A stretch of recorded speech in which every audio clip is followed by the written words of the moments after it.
Get the point. Take a step forward.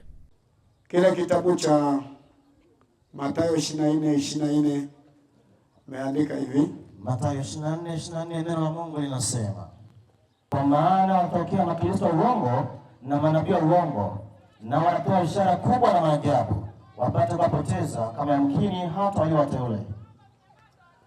Anasema maana watatokea manabii wa nini? Wa uongo. Halafu na makristo wa nini? Wa uongo.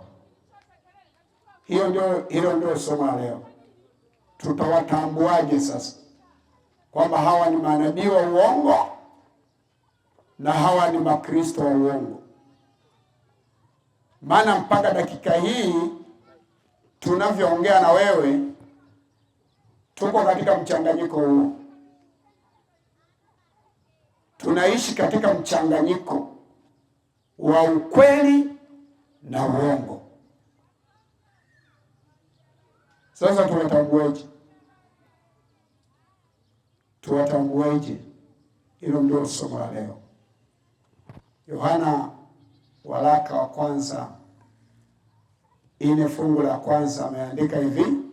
Waraka wa kwanza Yohana sura 4 fungu la kwanza maandiko yanasema, wapenzi, msiamini kila roho. Anasema msiamini kila nini? Kila roho. Bali zijaribuni hizo roho.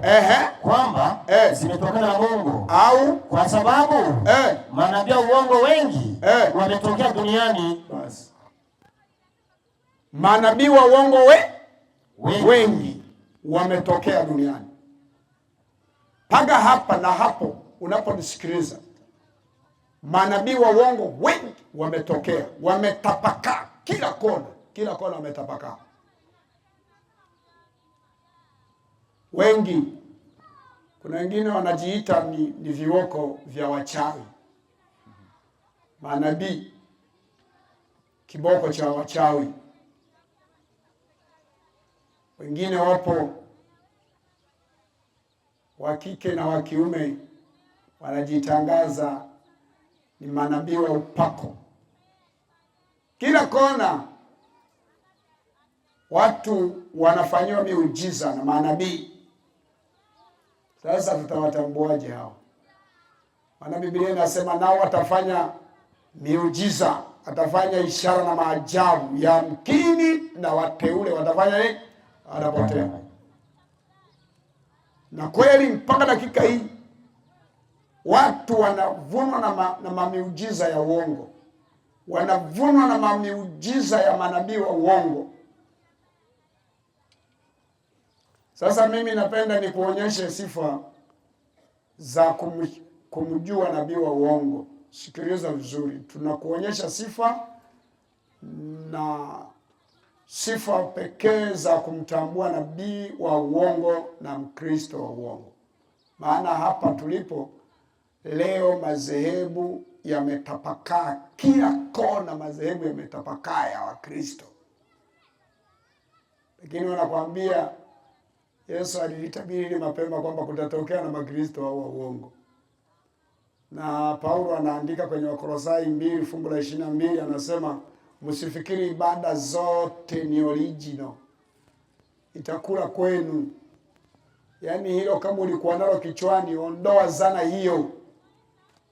Usifikiri kila ibada inayomtaja Yesu eti imetokana na Yesu, eti ni ya Kristo. Si kweli. Paulo anaandika hivi. Sasa sura ya pili. Sasa sura ya pili 22 ameandika. 22 maandiko yanasema, mambo haya yote huharibika wakati wa kutumiwa. Hali mkifuata maagizo na mafundisho ya wanadamu. Hali mkifuata maagizo na mafundisho ya wanadamu. Mambo hayo yanaonekana kana kwamba yana hekima. Katika namna ya ibada mliojitungia wenyewe. Mambo hayo yanaonekana kana kwamba yana hekima. Yaani mnavyoona watu wakivaa wanaenda makanisani, wanakatawanyika kila mmoja na kakundi kake hapo, kila mmoja na kakundi kake hapo. Watu mnafikiri kana kwamba ni ibada kweli na ni halali. Unaweza ukafikiri ni yana hekima. Kumbe Biblia inasema kumbe ni mambo tu ya ibada mlizozitungia. Kumbe kuna ibada za kujitungia. Hiyo ndio nataka ulielewe. Kuna ibada tu za kufanya nini? Za kujitungia. Kwa hiyo sasa wewe na mimi tunapaswa tuzielewe hizo ibada. Hapa ndipo leo unapaswa uelewe kwamba zipi zilizo original na zipi zilizo fake. Maana kila sehemu kuna fake na original. Kwa kila nyanja, kwa kila kitu, kwa kila faa kuna vitu hivyo. Original zipo na fake zipo. Na hapa Biblia inasema hata katika ibada kuna original na fake. Wengi mnaweza mkafikiri kwamba kuna Mungu, kumbe ni ibada tu za watu. Ibada ambazo watu wametunga. Maana Yesu alitabiri kwamba kutatokea na manabii wa nini? Wa uongo. Na makristo wa nini? Wa uongo. Nao watafanya ishara na maajabu. Yamkini na wateule watafanya nini jamani? Watapotea. Ibada za uongo. Timotheo, Paulo anaendelea kusisitiza. Nasema hivi. Paulo kwa Timotheo anaendelea kusisitiza. Ndile fungu la 3. Waraka wa kwanza wa Timotheo sura ya 4. Waraka wa pili wa Timotheo sura ya 4 fungu la 3. Zia 3 hapo. Neno la Mungu linasema. Hebu tuanzie fungu la kwanza. Na kuagiza mbele za Mungu na mbele za Kristo Yesu atakaye hukumu walio hai na waliokufa kwa kufunuliwa kwake na kwa ufalme wake. Lihubiri neno. Anasema lihubiri nini? Ulihubiri neno. Uwe tayari wakati ukufao na wakati usiokufaa. Karipia. Anasema karipia. Kemea. Na kuonya kwa uvumilivu wote na mafundisho. Endelea. Maana utakuja wakati watakapoyakataa mafundisho yenye uzima. Anasema kutakuja na wakati watakapoyakataa mafundisho yenye uzima. Ila kwa kuzifuata nia zao wenyewe. Ila watazifuata nia zao wenyewe. Watajipatia walimu makundi. Watajipatia walimu makundi. Kwa kuwa wanamasikia utafiti. Basi. Na walimu makundi hawa tunaowasoma kwenye Biblia, hayo ndio unasikia madhehebu. Neno dhehebu maana yake ni hii. Hebu isikilize. Nasoma Cheche za Uasi ukurasa wa 41. Somea hapo haraka. Maana ya neno dhehebu. Ukurasa ule wa 41 ameandika nini? Neno hili madhehebu. Neno madhehebu liko tofauti na dini au kanisa. Liko tofauti kabisa na dini au nini? Au kanisa. Ni tofauti kabisa. Tunaweza kusema kwamba madhehebu ni fikra na miongozo fulani inayotokana na misingi ya dini yenyewe. Ni fikra tu za binadamu au na misingi dini zinazotungwa na watu. Soma, wale wanaozingatia fikra na miongozo hiyo huwa wafuasi wa kiongozi huyo aliyeweka misingi hiyo. Nitatoa mfano. Tuseme A anaanzisha jambo fulani. Ikiwa B anajaribu kuelewa na kutafsiri jambo hilo la A tofauti na mwanzilishi mwenyewe A, basi wale wote wanaoyakubali mawazo ya B wanakuwa wafuasi wake B. Hayo ndio makundi. Yaani A ameanzisha jambo na B kapingana na mawazo ya A na yeye akaanzisha la kwake. Hapa mwandishi anasema wale watakao kubaliana mawazo ya A na wale watakao kubaliana mawazo ya B, sasa hawa wa B watakuwa wafuasi wa B, na wale waliokubaliana mawazo ya B ya A watakuwa wafuasi wa nani? Wa A. Hapo ndipo makundi yanaanza kuwepo, na hiyo ndio maana yake. Endelee. Vivyo hivyo madhehebu sasa ni makundi ya watu yaliyojitenga dini yenyewe. Basi unaposikia neno madhehebu, ni makundi ya watu yaliyojitenga na dini yenyewe, yaliyojitenga na ukweli wenyewe. Kwa hiyo hapa Paulo kwa Timotheo anasema kwamba kutakuja na wakati ambao watu watayakataa mafundisho yenye nini? Yenye uzima. Ila kwa nia zao wenyewe watajipatia walimu makundi. kwa maana wana masikio ya nini jamani? Ya utafiti. Kwa hiyo walimu makundi na makundi hayo yanayozungumzwa hayo ndio yanayoitwa kwa lugha ya madhehebu. Kwa hiyo unapoona madhehebu mengi leo, kila leo yakizaliwa, kila kesho yakija madhehebu, elewa hayo ndio makundi. Madhehebu ni makundi ya uasi. Makundi yaliyo uasi ukweli wa neno la nani jamani? La Mungu. Hayo ndio yanaitwa madhehebu. Usije ukachanganya siku moja kasema dhehebu ni kanisa. Kanisa ni kitu kizima, dhehebu ni kikundi kilicho katika kutoka kwenye kitu kizima. Hiyo ndio maana yake. Bado swali linaulizwa, je, tutawatambuaje sasa? 7 Mathayo 15. Ameandikaje Yesu? Mathayo 7 ule mstari wake wa 15, neno la Mungu linasema hivi. 7:15 maandiko inasema, jihadharini na manabii wa uongo. Mjihadhari. Watu wanaojua wamevaa mavazi ya kondoo. Chukueni tahadhari. Maana kuna manabii wa uongo ambao wamekuja wamevaa ngozi ya nini? Ya kondoo. Kuwafahamu ni shida. Lakini kwa ndani ni mbwa mwitu wakali. Tena ni wakali. Chukueni tahadhari. Kwa juu wanaonekana kama Wakristo, lakini kwa ndani ovyo. Tutawatambuaje sasa? Somo wewe. Mtawatambua kwa matunda yao. Tutawatambua kwa matendo yao. Hiyo ndio save hiyo. Tutawatambua kwa matendo yao. Hapo Biblia inasema matunda yao. Matendo yao yapi? Hii ndio tunataka tukuonyeshe sasa. Kuna sifa kuu 4. Nimesema sifa kuu ngapi? Sifa kuu 4 za kuwatambua manabii wa uongo. Maana matendo yao hayatapatana kabisa na matendo ya Wakristo. Moja, sifa ya kwanza sasa, kumtambua nabii wa uongo ama makristo wa uongo. Kuwatambua manabii wa uongo ama makristo wa uongo.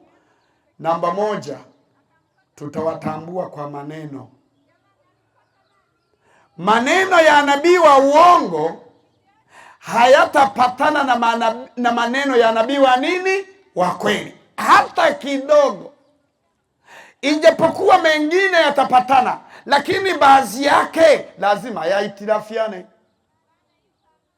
Maana shetani asilimia zote anaweza akanena uongo asilimia 2 au 1 na asilimia 99 akaongea ukweli. Akijua kwamba hii asilimia 1 au 2 akiichanganya kwenye ukweli huu, wewe hautagundua mapema, matokeo atakunasa kwa namna fulani, kwa namna hiyo. Kwa hiyo nabii wa uongo, maneno ya nabii wa uongo, ukweli hayatapatana asilimia zote, hayatapatana na maneno ya nabii wa nini? Wa kweli. Na Biblia nasema hivi, nabii wa uongo anapaswa apimwe kwa maneno. Kama maneno yake yatachengana, hata neno moja likichengana na maneno ya manabii wengine, huyo ni nabii wa nini jamani? Wa uongo. Maana Wakorinto ameandika hivi, 14 wa kwanza. Ameandika hivi.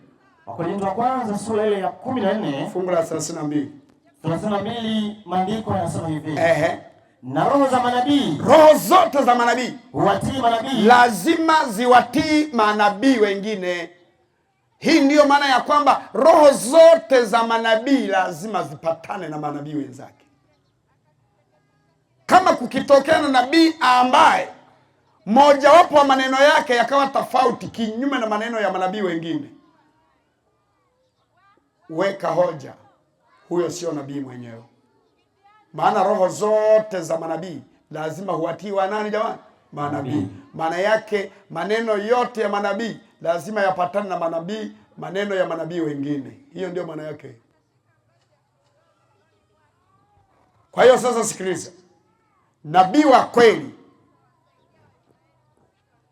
atasema ukweli wote. Hachanganyi. Nabii wa kweli hachanganyi. Ila nabii wa uongo yeye huchanganya ukweli na nini jamani? Na uongo. Huchanganya ukweli na uongo.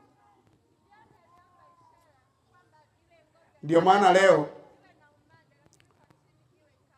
tunawatambua watu hawa kwa maneno haya. Biblia inasema usile kitu kilicho najisi. Lakini baadhi ya Wakristo wengine wanakula vyote, wanakuambia kuleni vyote. Unaona sasa utofauti unavyotofautiana. Lakini Waefeso ameandikaje? Wale tulioitwa katika tumaini moja la wito wetu. Waefeso 4:3 ameandika hivi. Waefeso 4:3 maandiko yanasema, na kujitahidi kuhifadhi umoja wa roho katika kifungo cha amani. Mwili mmoja na roho moja, kama na mlivyoitwa katika tumaini moja la wito wenu. Bwana mmoja, imani moja, ubatizo mmoja. Bwana mmoja na imani ngapi? Moja. Lakini sasa swali, je, leo watu wote tunaomwabudu Mungu imani yetu ni moja? Hiyo ndio unaanza kutofautisha sasa. Maana kama tungelikuwa na imani moja, tungelisali siku ngapi? Moja. Kama imani yetu ingelikuwa moja. B, kama tungelikuwa na imani moja, wote tungelibatiza ubatizo mngapi? Moja. Lakini sasa hivi wengine wananyunyuziwa usoni hapa, wengine wanaruka moto, wengine wanapita chini ya bendera, wengine wanakobolewa makucha, wengine wanapigwa fimbo, wengine yani kila mmoja kwa ubatizo wake. Na ibada, wengine wanasali Ijumaa, wengine wanasali Jumapili, wengine Jumamosi. Hiyo ndio ya kuelewa. Kumbe sasa hapa imani moja haipo, ila imani ziko ngapi? Nyingi. Lakini sasa tutawajuaje sasa kwamba wa kweli ni hawa na waongo ni hawa? Lazima tutawapima kwenye neno. Amina. Tuwapime kwenye neno la nani jamani? La Mungu. Hiyo ndio sifa ya kwanza. Wapimwe kwenye neno. Kama watakataa moja wapo wa maneno ya Mungu, hao ni manabii wa uongo, na hao ndio Wakristo wa nini jamani? Wa uongo. Kama wakikataa tu neno moja wapo. Maana maneno yote Biblia imeandikwa hivi. Hebu isikilize. Timotheo 16, Timotheo 2:3-16 ameandika nini? Timotheo 2:3-16 maandiko yanasema. Ameandika nini? Kila andiko. Maana kila andiko lenye pumzi ya Mungu. Lenye pumzi ya Mungu. Lafaa kwa mafundisho. Linafaa kwa mafundisho. Na kwa kuwaonya watu makosa yao. Na kuwaonya watu makosa yao. Na kwa kuwaongoza. Na kuwaongoza. Na kwa kuadibisha katika haki. Na kwa kuadibisha katika haki. Kwa hiyo hapa Biblia inasema kila andiko lenye pumzi ya Mungu linafaa kwa nini jamani? Kwa mafundisho. Kwa hiyo akitokea binadamu yoyote anakataa mojawapo ya mafundisho ya Mungu, mojawapo ya maneno ya Mungu, mojawapo ya maandiko ya Mungu, maana yake ni nabii wa uongo huyo, na huyo ndio Mkristo wa nini? Wa uongo. Huyo ndio Kristo wa uongo. Na mpaka dakika hii kuna watu hao wanakuambia kwamba pombe ni safi, pombe ni halali. Kipindi Biblia inasema usimpe jirani yako nini jamani? Kileo. Isikilize Habakuki. Hapo ndipo tunaanza kubaini sasa kwamba kumbe ukweli ni huu, uko wapi? Naam. 2:15 ameandika hivi. Neno la Mungu linasema, ole wake yeye ampe jirani yake kileo. Hapo Biblia imeruhusu kunywa au imekataa? Imekataa. Ole wake yeye anayempa jirani yake nini jamani? Kileo. Wewe utiaye sumu yako na kumlevya pia, ili kutazama uchi wao. Ili kutazama uchi wao. Kumbe pombe ni sumu. Na ndio maana Biblia ikatoa tangazo, ole wake yeye anayempa jirani yake nini jamani? Kileo. Anatia sumu ili kumulevya. Pombe ni sumu. Na Biblia inapiga marufuku unywaji wa pombe. Lakini manabii wengine wanasema hivi, napenda nisome Makabayo hapa. Hapa ndipo sasa tutalinganisha kwamba hivi ni kweli, ukweli uko wapi? Kitabu cha Makabayo sura ya 31, kitabu cha Joshua bin Sira. Hebu sikiliza lile fungu la 26. Soma fungu la 26. Yoshua bin Sila 31 aya ya 26 inasema hivi. Sikiliza. Tanuru hupima ugumu wa chuma. Na pombe hupima mioyo katika sindano la wenye kiburi. Pombe ni kama uhai kwa mtu ukinywa kwa kiasi. Baisikia hiyo. Biblia inasema ole wake ampaye jirani yake nini jamani? Kileo. Lakini hapa Joshua bin Sila anasemaje? Rudia hiyo. Pombe ni kama uhai kwa mtu ukinywa kwa kiasi. Pombe ni kama uhai kwa mtu ukinywa kwa nini? Kwa kiasi. Ndio maana leo kuna madhehebu baadhi duniani wanafundisha kunywa kidogo usifanye nini? Usilewe. Ni kwa mujibu wa maneno hayo. Maliza wewe msomaji. Maisha yafaa nini bila pombe? Anakuambia je, utaishije bila kunywa pombe? Imeumbwa yafurahishe watu. Imewekwa na imeumbwa ili kufurahisha nani? Kufurahisha watu. Hata uishie hapo. Jamani, haya maneno yanapatana na maneno ya Biblia? Hapana. Kwa hiyo lazima tutawatambua kwa maneno haya. Wapimwe kwa maneno. Amina. Kama maneno yanasema usinywe pombe, mwingine akasimama akasema kunywa kidogo, huyo ni Mkristo wa nini jamani? Wa uongo. Kama maneno yanasema kula hiki na hiki usile, mwingine akasimama kula vyote, elewa hiyo ni sauti ya shetani. Maana ndivyo ilivyokuwa hata kwenye bustani ya wapi jamani? Ya Eden. Mungu akamwambia Adam, hiki utakula, tunda hili utakula na mengine yote hayo utakula, lakini tunda la ujuzi wa mema na mabaya usifanye nini? Usile. Shetani alipoingia yeye akasema yote fanya nini? Kula. Mpaka dakika hizi sauti bado zinabishana. Kwa hiyo ukisikia neno la Mungu linasema na mwingine anasema kinyume cha neno la Mungu, elewa huyo ni mtumishi wa shetani. Sasa sikiliza. Yesu anatoa mapepo, anakemea mapepo. Na majini hayana dawa. Majini yanatoka kwa jina la nani jamani? La Yesu.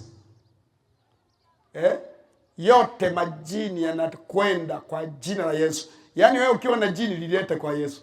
Amina. Jini halipelekwi kwa waganga wa kienyeji. Na wale mnaopeleka majini kwa waganga wa kienyeji mnaenda kuongezwa mengine. Mganga wa kienyeji hatoagi jini. Shetani aweza akamtoa shetani mwenzake. Ila mnachoenda kukifanya, mnaenda kuongezwa tena majini zaidi ya yale mliopeleka. Jini linatoka kwa Yesu. Amina. Na wewe kama na jini lilete tu kwa Yesu. Amina. Dakika moja tu kwenda kwa jina la Yesu yanapiringita yanaenda. Amina. Lakini katika kitabu cha Makabayo Tobit anasema hivi. Kitabu cha Tobit sura ya 6 fungu la pili. Fungu la pili inasema. Naam. Nasema hivi, basi kijana Tobia akateremka mtoni kunawa miguu. Ni sura ya 8, ni sura ya 6 hiyo. Sura ya ngapi? Sura ya 6. Tobit 8 fungu la pili inasema. Soma fungu la pili. Tobia alikumbuka maagizo ya Rafaeli. Basi akafungua mfuko wake. Akatoa ini. Huyo ni Tobia, akafungua kwenye mfuko wake, akatoa nini? Akatoa ini. Alafu na moyo wa samaki. Akaweka juu ya moto wa ubani. Moshi ukafuka. Harufu yake ikajitimulia mbali ile chini. Ini ya samaki ikawekwa motoni, moshi ukavuka. Hapo jini likafanya nini? Likakimbia. Ikatimia mbali ile chini. Mbio. Likakimbia Misri. Rafaeli akalifuatia huko. Rafaeli na yeye akalikimbiza akalifuatia huko Misri. Na bila kukawia, akalikaba, akalikamata na kulifunga. Akalifunga jini. Hivi huo ni ukweli kweli? Hapana. Mtu akamata jini. Ulishawahi kulikamata jini wewe? Hata kuliona kwa sura? Na eti linatoka kwa dawa, alafu mwanaume mwingine analikimbiza. Limekimbilia Misri, analikimbiza naenda kulisaka mpaka analipata, analikamata, analikaba. Na kipindi majini kwa mujibu wa Biblia yanatoka kwa jina la nani? Kwa jina la Yesu. Kwa hiyo hapa ndipo pa kugundua. Tutawafahamu kwa matendo yao. tutawafahamu kwa maneno yao. Sifa ya pili, kumfahamu, kumtambua nabii wa uongo na mkristo wa uongo. Watakataa sheria za Mungu. Watazikataa sheria za nani jamani? Sheria za Mungu. Waraka wa kwanza wa Yohana 2:3. Waraka wa kwanza Yohana sura ile ya 2 mstari wa 3, maandiko yanasema na katika hili tunajua ya kuwa tunamjua yeye ikiwa tunashika amri zake. Ikiwa tunazishika amri zake. Yeye asemaye nimemjua wala hazishiki amri zake, huyo mtu ni mwongo. Ni mwongo. Wala kweli. Ni mwongo. Wala kweli haimo ndani yake. Bwana asifiwe. Amina. Mtu yoyote anayekataa amri 10 za Mungu, rafiki yangu, ni mwongo. Hana Kristo ndani huyo. Mwongo kabisa. Mtu yoyote anayedai anamjua Yesu na yeye anakataa amri 10 za Mungu, huyo mtu ni muongo. Ni nabii wa uongo na ni mkristo wa nini jamani? Wa uongo. Na kweli haimo ndani yake. Na leo watu wapo leo duniani wanakuambia amri zimekwisha. Zimegongomelewa wapi jamani? Msalabani. Tunaokolewa kwa neema. Lakini ukimwambia kama zimekwisha, sasa ni vizuri hata unipe mke wako niende naye guest week nitarudisha. Usizini. Kwa mke wake zimekuwepo. Ili ukimwambia sabato anakuambia zimefanya nini? Zimekwisha. Sifa namba 3 ya kumtambua nabii wa kweli na mkristo wa uongo ni pale mtu anapomkataa Yesu kuwa sio Mungu. Yaani ukimkataa Yesu sio Mungu, wewe ni mpagani tu. Maana kwa mujibu wa Biblia zetu hizi na kwa mujibu wa neno la Mungu hili, Mungu, Yesu ni Mungu, na unapotamka Mungu umemtamka Baba, Neno na Roho na jamani, Roho Mtakatifu. Kwa hiyo akitokea mtu wa kumkataa Yesu sio Mungu, kafiri, maana yake ni mpagani huyo.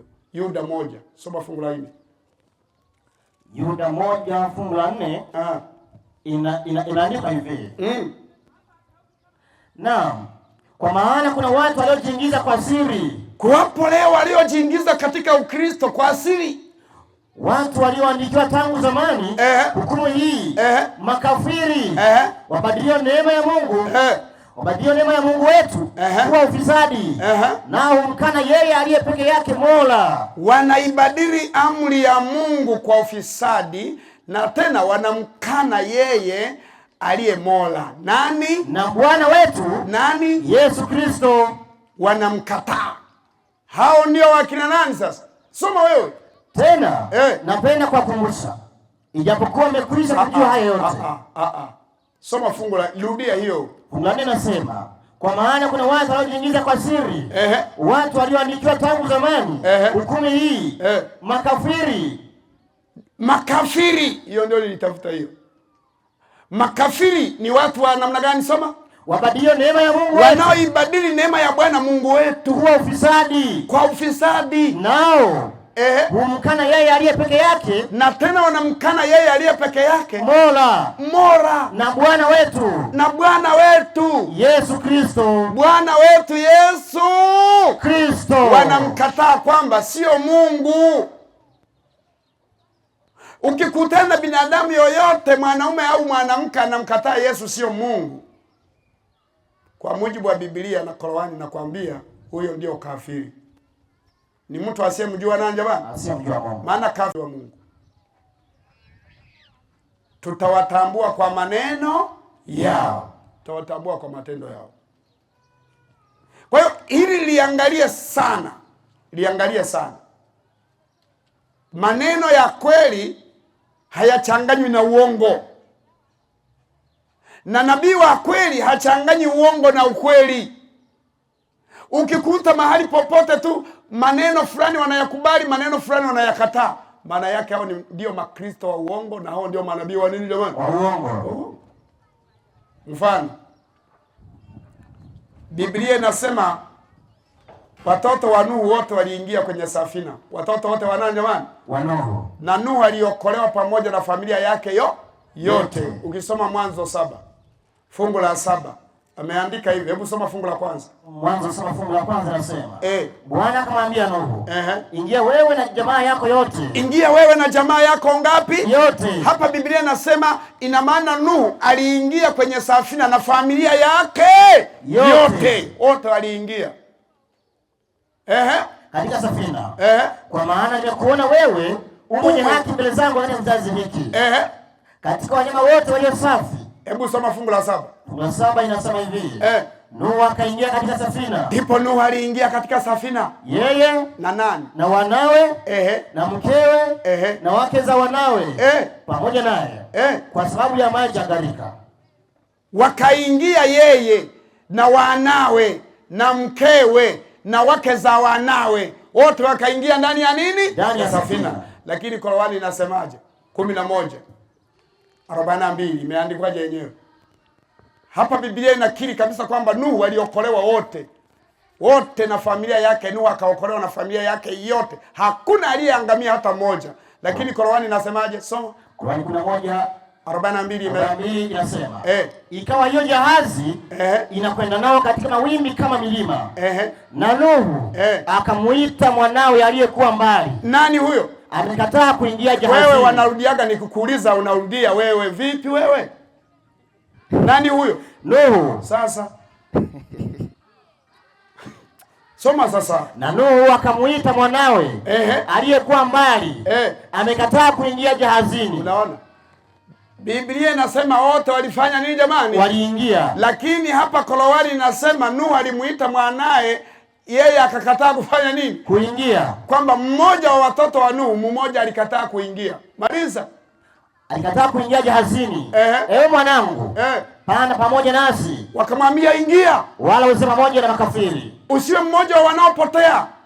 Endelea. Akasema huyo mtoto. Mtoto alisemaje? Nitaukimbilia mlima utakao nilinda na maji. Mimi siingii kwenye safina yenu, nitajiokoa kwenye milima. Akasema Nuhu, hakuna leo wa kulindwa na amri ya Mwenyezi Mungu, isipokuwa yule atakayemrehemu Mwenyezi Mungu. Mara mawimbi yakaingia baina yao, mawimbi yakawapiga, na akawa miongoni mwa waliogharikishwa. Na mtoto wa Nuhu akawa miongoni mwa waliofanya nini? Waliogharikishwa. Kwa hiyo mtoto wa Nuhu, kuna mtoto wa Nuhu aliyegharikishwa na maji kweli? Hapa. Huo ndio uongo sasa. Biblia inasema hivi, Qur'ani inasema hivi. Biblia inasema hivi, Makabayo anasema hivi. Tutawatambua kwa maneno yao. Ndio maana leo kuna Wakristo wanaenda kusali Jumapili. Kipindi Biblia inasema tusali juma ngapi? Jumamosi. Hebu soma Kiswahili cha kisasa ile. Ukurasa wa 300. Biblia Kiswahili cha kisasa. Ukurasa wa 362. Siku ya Sabato ni lini? Soma siku ya Sabato ni lini? Naam. Neno Sabato.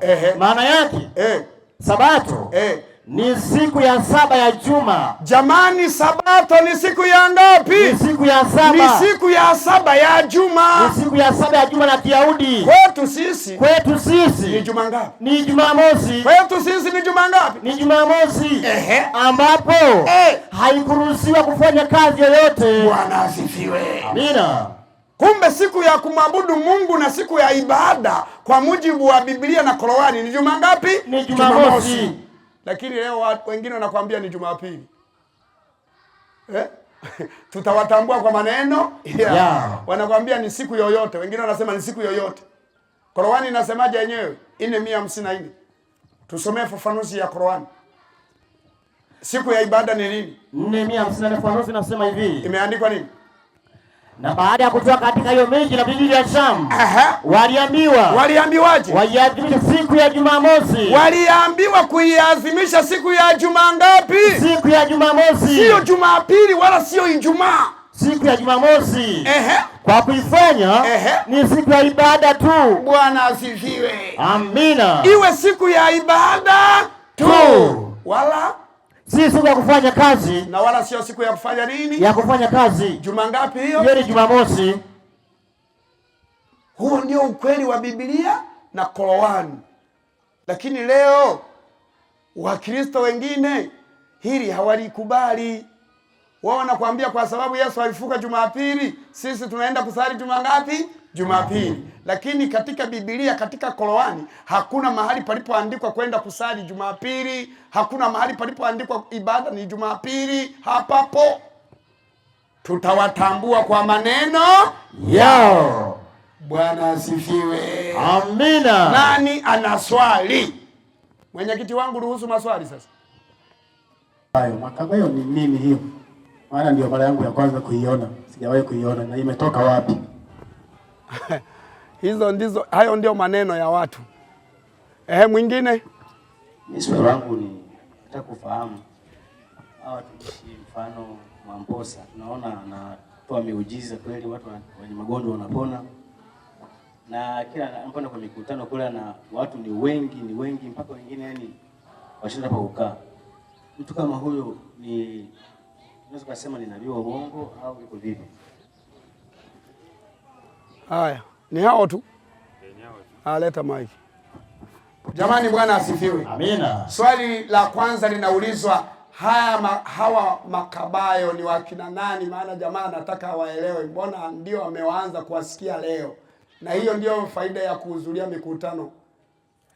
Usifikiri yote ulishawahi kuyasikia. Mengine tena utasikia kesho, na mengine kesho kutwa. Kuja mpaka siku zako za kuishi ziishe, utakuwa umesikia mengi mno. Amina. Hili nalo liongeze tu kwenye kompyuta yako. Kwa hiyo makabayo, mfafanulie maana ya makabayo hayo. Makabayo ni wakina nani hao? Makabayo ni watu, wala usifikiri ni ng'ombe wala wanyama. Ni kundi tu la watu waliosimama kupingana na maneno fulani, kama tunavyosema kwamba kutatokea na manabii wa nini jamani? Wa uongo. Na makristo wa nini? Wa uongo. Soma maana ya makabayo hapo. Naam. Katika utangulizi, vitabu hivyo vinaitwa Deuterokanoni. Vitabu vifuatavyo: Tobit, UDC, Hekima, Solomoni, Sila, Baruku na Makabayo wa kwanza na wa pili. Soma wewe. Vinapatikana katika tafsiri ya Agano la Kale ya Kigiriki ijulikanayo kwa jina la Septuaginta. Ungelisoma pale kwenye ufafanuzi wa maana ya makabayo. Ungeliacha kwenye utangulizi pale. Ungelisoma pale kwenye maana ya makabayo.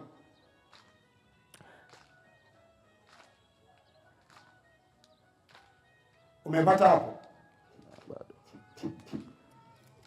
Haya, kipindi anatafuta. Sikiliza tukuonyeshe swali namba 2.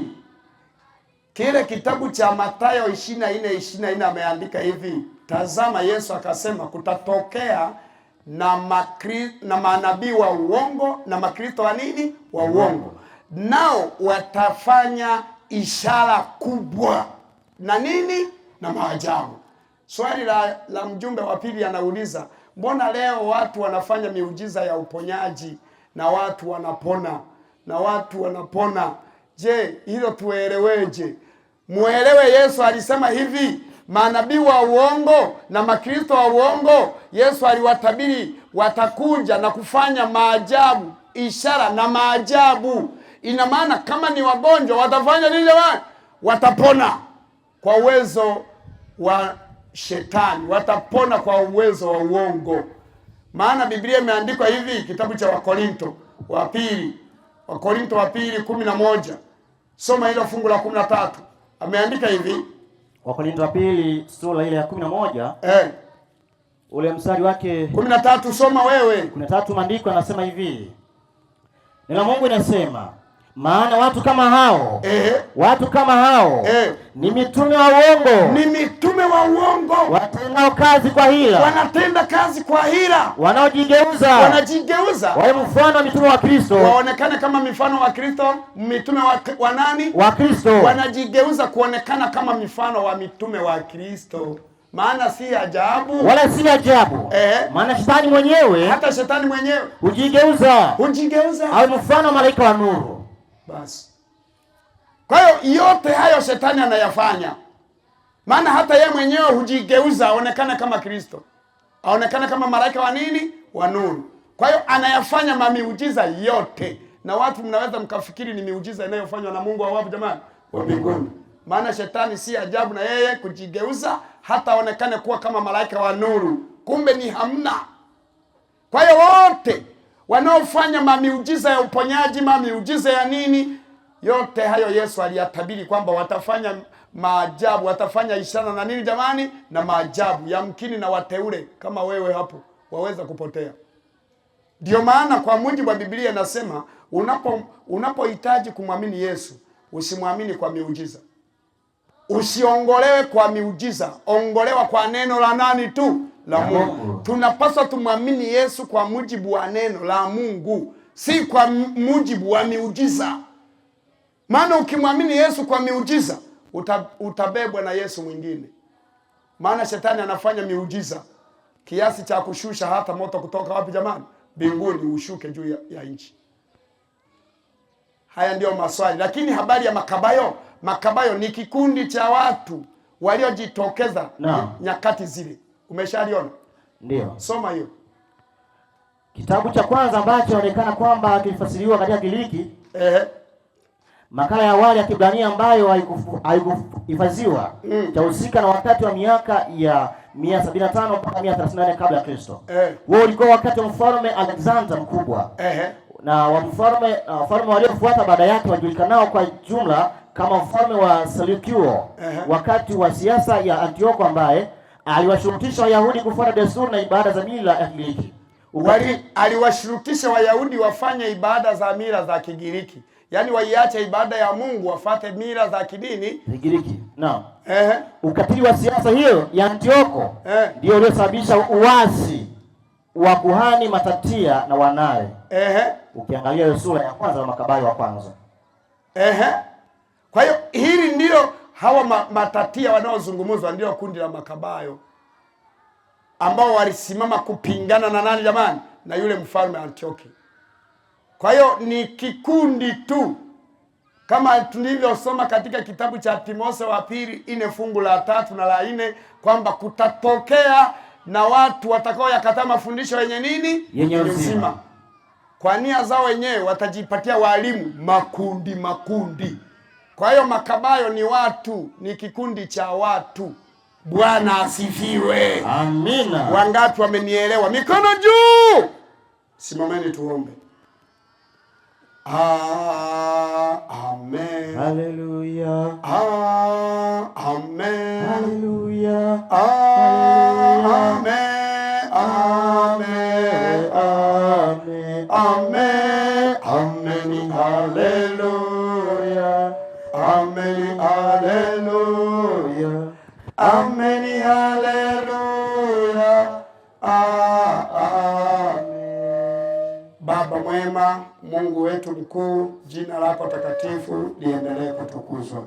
Tunashukuru kuwepo kwako katika maisha yetu. Tunashukuru kuwepo kwako katika ibada hii.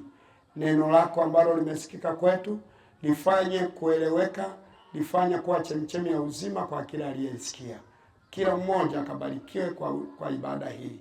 Na wote tuliokuja na tunaoendelea kuja na wanaotutazama kwa masafa ya mbali, Baba wa mbinguni, tunaomba utuokoe. Siku unaporudi tupatie nafasi ya kuingia katika uzima wako wa milele. Mapenzi yako yatimizwe, jina lako litukuzwe. Tunaomba na kuamini kupitia jina lako Yesu. Amen. Amen. Get the point. Take a step forward.